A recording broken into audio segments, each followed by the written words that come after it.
শ্রমিকদের উদ্দেশ্যে বলেছি, আপনারা একেবারে পরিষ্কার করে দেন।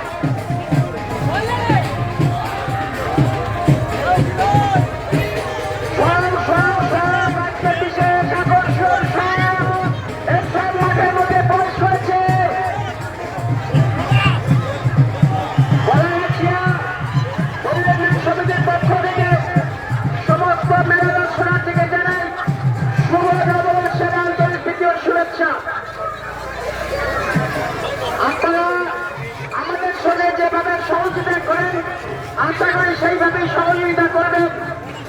আমাদের সঙ্গে সহযোগিতা করুন এবং আমাদের পাল্টা মাঠের মধ্যে প্রবেশ করতে সাহায্য করুন। আপনারা আমাদের পাল্টা মাঠের মধ্যে প্রবেশ করতে সাহায্য করুন।